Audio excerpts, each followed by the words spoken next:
टिडवाना राष्ट्रगीत वंदे मातरम के 150 वर्ष पूरे होने के अवसर पर जिले में 8 नवंबर से 15 नवंबर तक देशभक्ति, स्वदेशी, राष्ट्रीय एकता की भावना को सुदृढ़ करने वाले विविध कार्यक्रम आयोजित होंगे। जिला कलेक्टर डॉक्टर महेंद्र खड़गावत ने बताया, राष्ट्रगीत वंदे मातरम के 150 वर्ष पूरे होने के अवसर पर जिला स्तरीय कार्यक्रम शहीद स्मारक टिडवाना में आयोजित हुआ।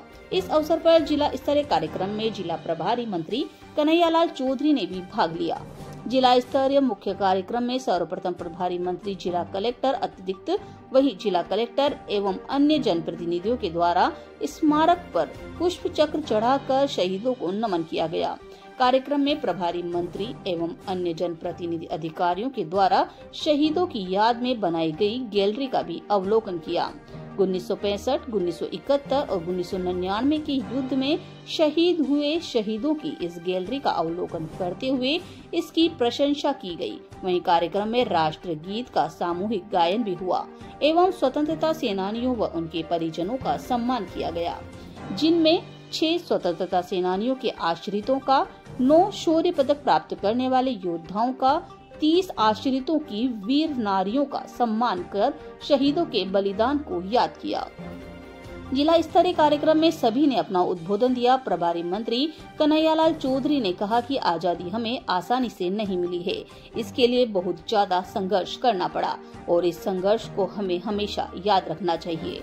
वहीं जिला कलेक्टर डॉक्टर महेंद्र खड़गावत ने बताया कि उन्होंने आजादी का सही मायना समझने के लिए कहा। जब हम अपने देश के वीर जवानों को याद करें तो उनके दिखाए मार्ग पर हमें चलना चाहिए। मुगलों ने भारत पर राज किया, अंग्रेजों ने भारत पर राज किया, लेकिन फिर भी देश के वीर जवानों ने अपने प्राणों की आहुति देते हुए इस भारत माँ के चरणों में अपने प्राण न्योछावर कर दिए। देश को आजाद करने में हंसते हंसते बलिदान हो गए। हमें शहीदों के बलिदानों को भूलना नहीं चाहिए, हमें उनके दिखाए मार्ग पर चलना चाहिए। वहीं जिला कलेक्टर ने महाराणा प्रताप, शिवाजी महाराज, पृथ्वीराज सिंह चौहान, भगत सिंह व अन्य देशभक्तों को भी याद किया। टिडवाना से संवाददाता मोहम्मद साकिर की खास रिपोर्ट। वंदे मातरम गीत जो 150 वर्ष पूर्व हमारे भारत में जब हम स्वतंत्रता आंदोलन चल रहा था, उस वक्त ये गीत गाया गया। इसके द्वारा पूरे भारत के लोगों को एक सूत्र में बांधने का जो काम चल रहा था 1937 में आके, तब भारत की जो आत्मा जो बिल्कुल एकीकरण करता है उसमें चोट पहुँचाएगी, इसके कई हिस्सों को तोड़ा गया। उसके बाद में अभी 150 वर्ष पूरे होने के बाद हमारे देश के प्रधानमंत्री मोदी जी ने जो इस वंदे मातरम गान के जो इससे जो हटा दिए गए थे, जो वास्तव में जरूरत थी, उनको वापस आज दोबारा उनको जोड़ते हुए गाने का जो कार्यक्रम किया गया। इसमें आज हमारे यहाँ पे शहीद स्मारक जो हमारा गौरव सेनानी जो यहाँ पे टिडवाना के अंदर जो इस जगह पे हमारे जितने भी हमारी माताएं जैसे वीरांगनाएं, उनका आज हमने सम्मान का कार्यक्रम किया। जितने भी हमारे जो फौजी है, जो कैप्टन से लेकर जितने भी उनका भी हमने सम्मान किया।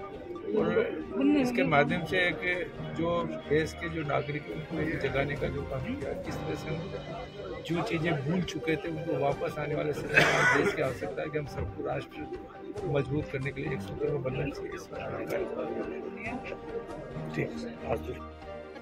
गीत उस समय रचित हुआ जब हमारा देश गुलामी की भूमियों में जकड़ा था और पूरा देश आजाद होने के लिए छटपटा था। एक ऐसा गीत जो पूरे भारत को एक सूत्र में बांधता है और जिसपे उस वक्त कई तरह के रोक लगाई गई थी, इसे जनमानस तक जाने से रोका जा रहा था ये, और बाद में ये गीत पूरे देश की आत्मा बन गया, पूरी आत्मा में संचार, देशभक्ति का संचार करने लगा। और उसी का परिणाम हम देखते हैं कि इतना भारत जो इतना बड़ा देश है, विशाल देश है, विविधताओं से भरा है, एक सूत्र में बंधा और हमने आजादी की लड़ाई लड़ी और जीती भी। आज इसको वापस लाने का और इसके कुछ हिस्से जो छूट गए थे, जो हमारे देश की एकता के लिए अत्यंत आवश्यक है, उनको लेकर ये पुनः रिलीज कर भारत के गौरव को जगाने का प्रयास है। अच्छी चीजों को हमेशा याद करते रहना चाहिए। ये भारत का परंपरागत गौरव है जिसे आज की युवा पीढ़ी नमन करती है, सैल्यूट करती है, और हमारे आने वाले बच्चों को उसमें राष्ट्रभक्ति की, देशभक्ति की भावना का संचार और प्रमुखता से और राष्ट्र प्रथम ये भावना हमेशा जागृत हो, इसका प्रयास इस गीत के माध्यम से किया जा रहा है। मेरी पार्टी भारतीय जनता पार्टी हमेशा अपने कोई भी मीटिंग, कोई भी कार्यशाला का शुरुआत इस गीत के से ही करती है। दीप प्रज्वलन के बाद ये गीत ही हमारे यहाँ किया जाता है।